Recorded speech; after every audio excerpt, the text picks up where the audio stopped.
Hello friends, welcome back to Liz's Reading Corner, or welcome if you're new here. I'm Liz and I like books, and we are in week 3 of 31 books in 31 days, and I am so far behind it's not even funny. I have read 7 books and it is the 15th. It is the 15th. So I am 8 books, or 7 technically books behind, and if I don't get one read today I'll be 8 books behind. So mild panic is setting in, but it's fine. we're only at the halfway point. We can still do this, and by we I mean me, obviously. I am going to start this one by reading a book that I've wanted to read for a while. I read Strange Pictures and I have Strange Houses, and apparently there's another Strange Buildings, I think, is the next one. There's another book coming out, so I'm really excited. I really loved Strange Pictures. Strange Pictures was honestly amazing. I loved it. Really quickly flicking through this though, I think that this one will qualify for one of the horror bingo prompts. The mixed media prompt. I can't remember which one that is. I can't remember the exact prompt, but it will work because we have floor plans in here, and there is dialogue, and I just saw something else, like a timetable or something, a timeline. So there's a timeline, so that's 3 different types of media besides just reading the book, I guess. And so that will work for the mixed media prompt for horror bingo as well. So that works out really well. I'm really excited for that. So I'm going to go read this, and I will be back probably relatively shortly for you guys. Hopefully I remember to actually record things. I've been really bad with recording updates lately. I've not had a great time with like reading. Oh, it's not that I've had a not great time with reading. It's just by the time I get to bed, I'm too tired to really read or to even record anything. And so I think that is my biggest issue, is that I've had just not really the want. Well, I've had the want to read. I want to read all of the time, but just not, like, by the time I get to bed I'm too tired, so I'm just not reading as much. And I've been playing, so for my graduation present, my friends bought me Tiny Bookshop, and I've been playing a lot of that. So between Tiny Bookshop and Warframe, which I play with my husband and our friends, I've not been doing very much reading at all. So hopefully this week will go a little bit better. I'm probably going to read a fair bit of like manga and graphic novels this week too, just to try and catch up a little bit, because I don't want to be like in the last 3 days and having to read like 10 or try and read 10 books. So I'm going to try and catch up as much as I can this week, and we'll see how we go. If need be, I'll bring out the ARCs, because I have quite a few ARCs that are ebooks and I read them much faster. But anyway, I'm going to stop waffling. I'm going to go and read Strange Houses, and I will be back soon. So I have no idea if you can even hear me, but it is storming. It's been really, really humid all day, and we finally got storm. I'm so excited. I have no business being this excited. It's rain? Yeah. It's just rain at the moment. Fingers crossed for no hail. They said we may get hail. I don't want hail. Hail's not fun. We never get hail though. They say we're going to get hail and we never get it. So, you watch There'd Be No Thunder. Literally, just before, there was like a whole bunch of thunder. It was so good. And yeah, I'm so excited. It's meant to be like this all night. It's 5 degrees weather. I'm just so happy for rain. I would be okay if it was like this, like 90% of the time, I think, because I don't deal with the heat very well. I'm also going to make a Reese's peanut butter cheesecake, so we'll be seeing that in a second too, because I'm going to try and record eating that. We'll see how that goes. Assuming you can even hear what I'm saying. I'll be back.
This week has gone better. So, it's the 20th. I'm 7 books behind still.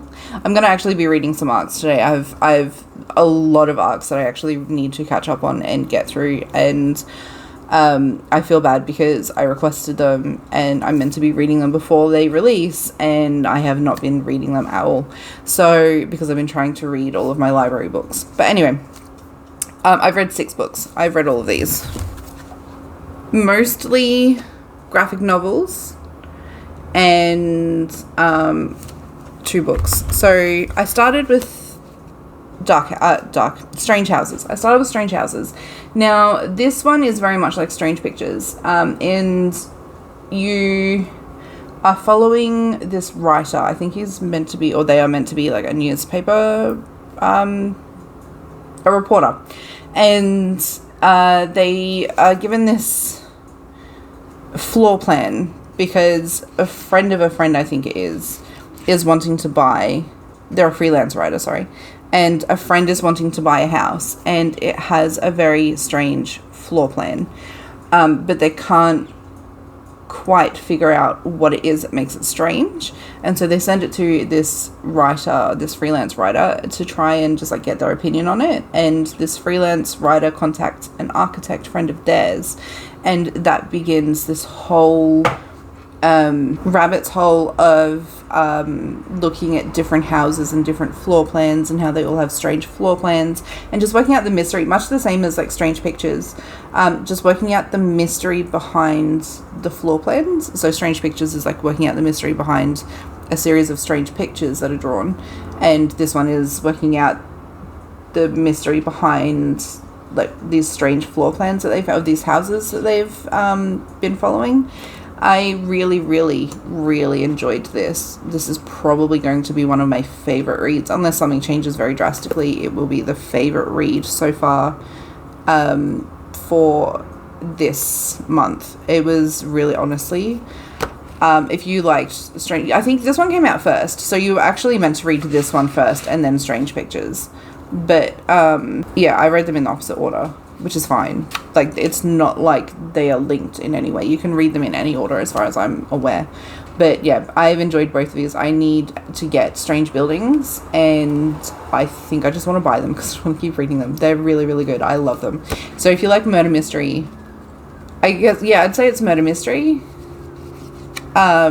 I think you'd like Strange Houses and Strange Pictures, or like translated murder mystery, because it's not murder mystery in the way that like Agatha Christie is murder mystery, or who else is there, like Alice Feeney, although Alice Feeney is more like thriller murder mystery, but it is more of like a cozy murder mystery, I guess, because it's not really high stakes throughout the whole book. There's like high stakes at the end, but it's not high stakes through the entire book. So yeah, cozy murder mystery is probably what I would put this as, even though it's slated as horror.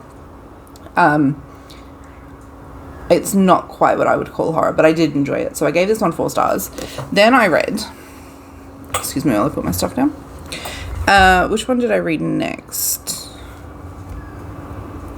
Seance in the Asylum, I think it was. So I read, this one's a graphic novel, so I read Seance in the Asylum. This is a graphic novel by Clay McLeod Chapman, and this one is set in the mid-1800s, and there is this woman who has been pretending for the majority of her life that she is a clairvoyant, because we know that none of them were actually real clairvoyants, and she is called to an asylum to help this doctor do a new sort of therapy called spirit therapy, I think it was he called it, and spectral therapy it's called.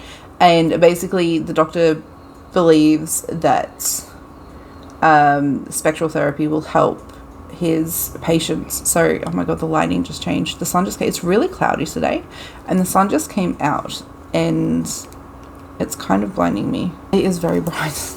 I'm sorry. Distraction. So the doctor believes that spectral therapy will help his patients because he believes that contacting their dead relatives will help them to get over whatever trauma it is that they are dealing with, or whatever reason that they are at the asylum for.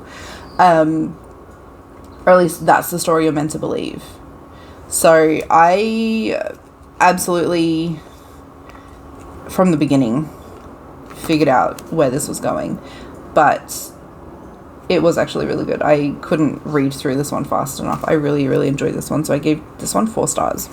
I then tried reading, A Nice House by the Sea by, who's this by? James Tinian IV, Alvaro Martinez Bueno, and Jordi Belair. This is meant to be kind of like a post-apocalyptic, I think, graphic novel.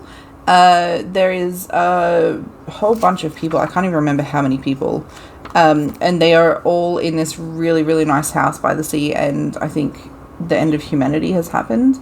I found this one really confusing. I actually ended up DNFing this because I couldn't keep track of all of the different characters and all of their different stories. So at the start of the graphic novel, you're sort of being introduced to all of these people, and then you go through each of their stories, I think is what happened.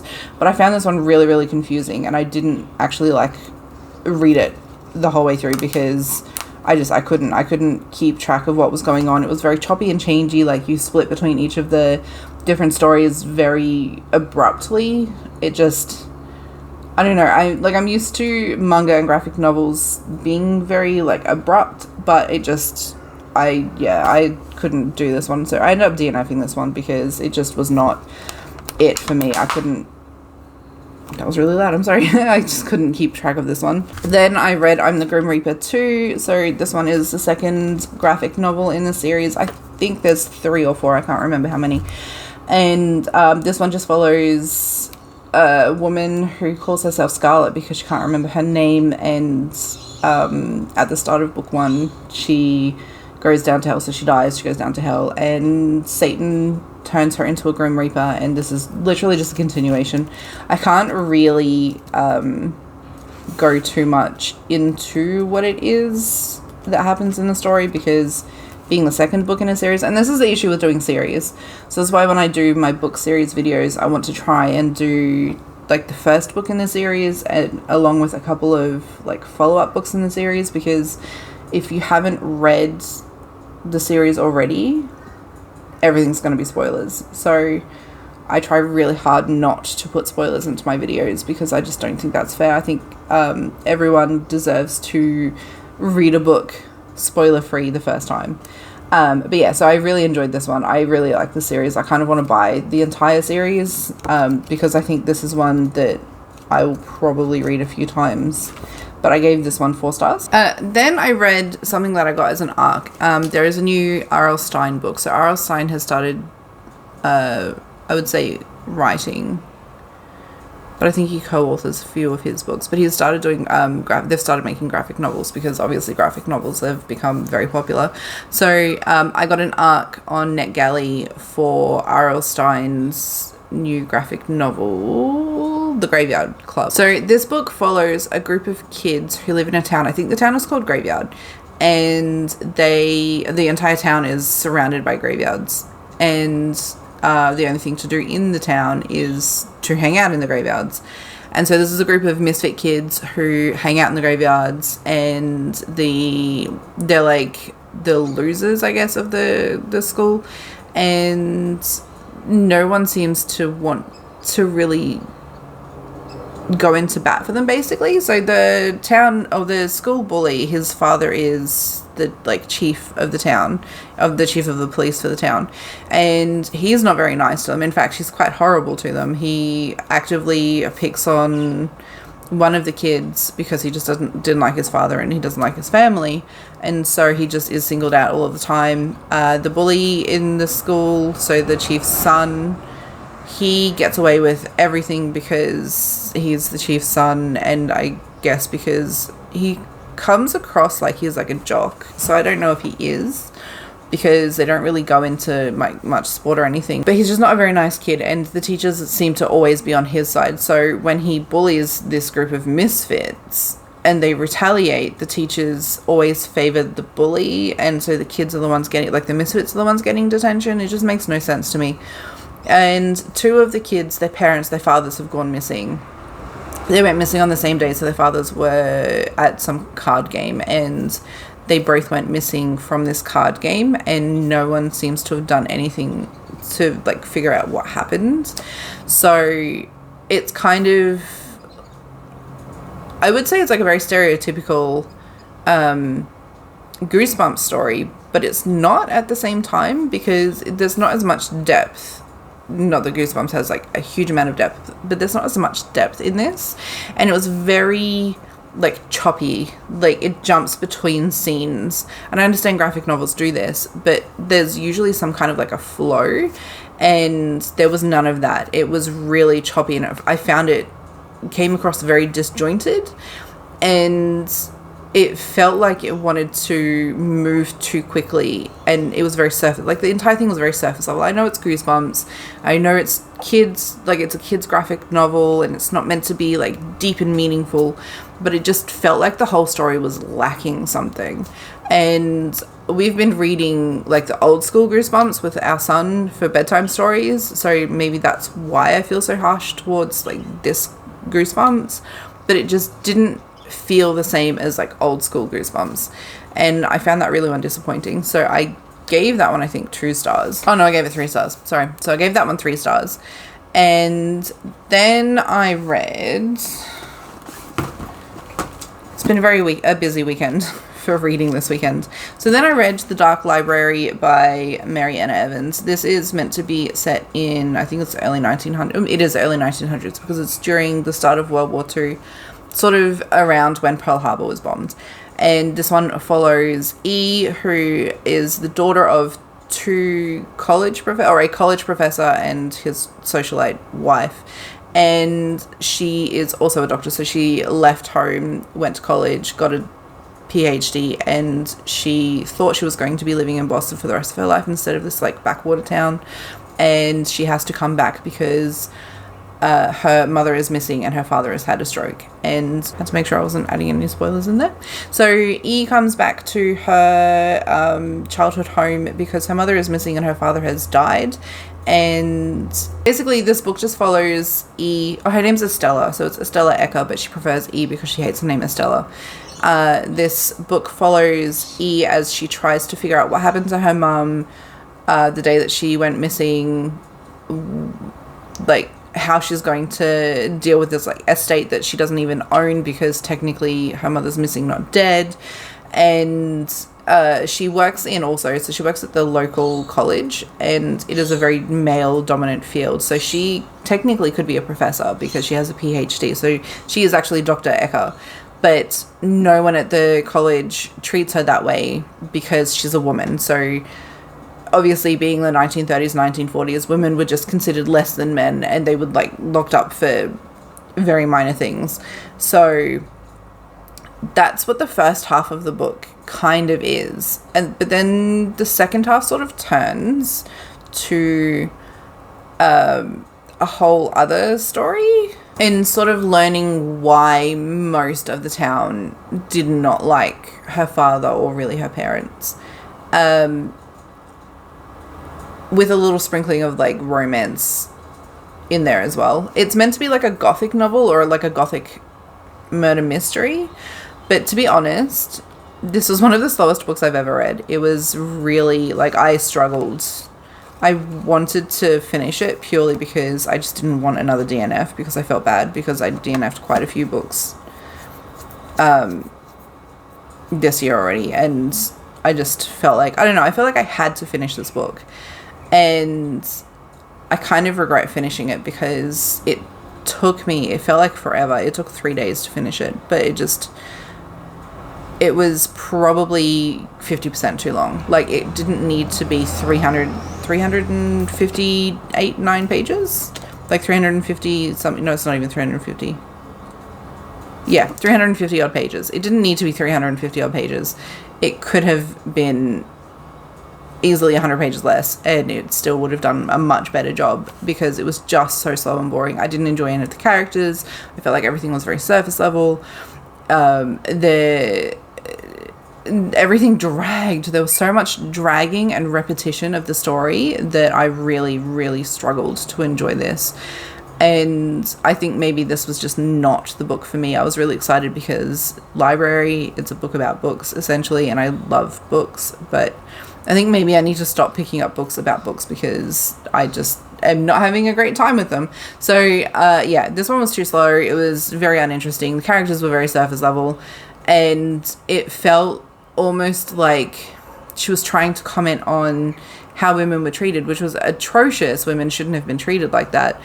But it just did not hold my interest at all. So I gave this one 2 stars. And then I read A Guest in the House by Emily Carroll. This is another graphic novel. This one follows, I've already forgotten her name, Abby. This one follows Abby, who, after living most of her life lonely and thinking that she was just never going to marry anyone or find the right person because she is just a plain Jane, she is wooed by a new doctor or he's a dentist, but a new doctor who moves into town with his daughter.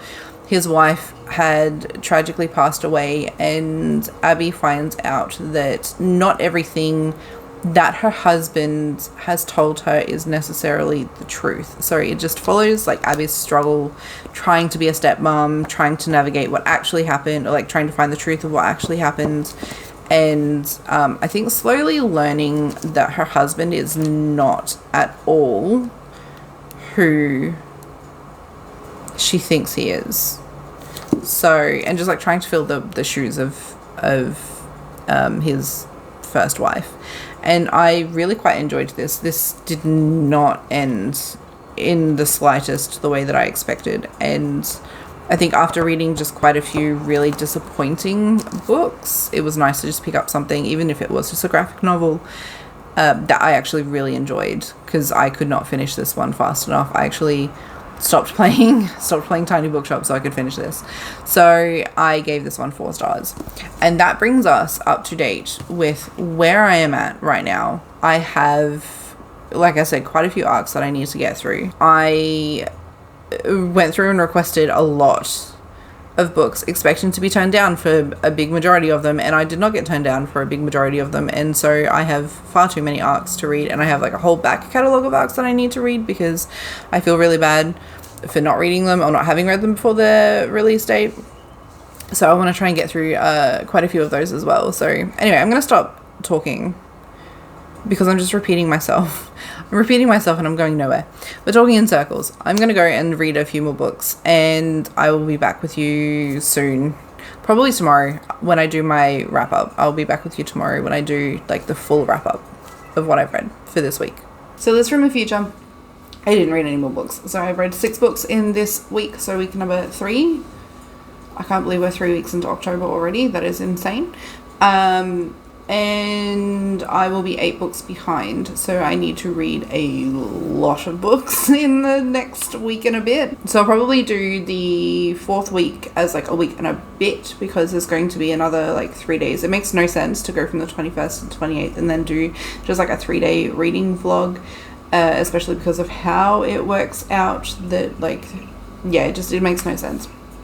So I'm going to do the last one as like week 4 and a bit, but I'm just going to, yeah, I have plans. That's all you need to know. There's going to be one more vlog in this series. So hopefully I will actually get some reading done and actually be able to catch up. But anyway, thank you for making it this far. Thank you for watching my videos and this series. I appreciate you. If you have any book recommendations, I would love to hear them. I always love to hear your recommendations. And I will see you in the next video. Bye.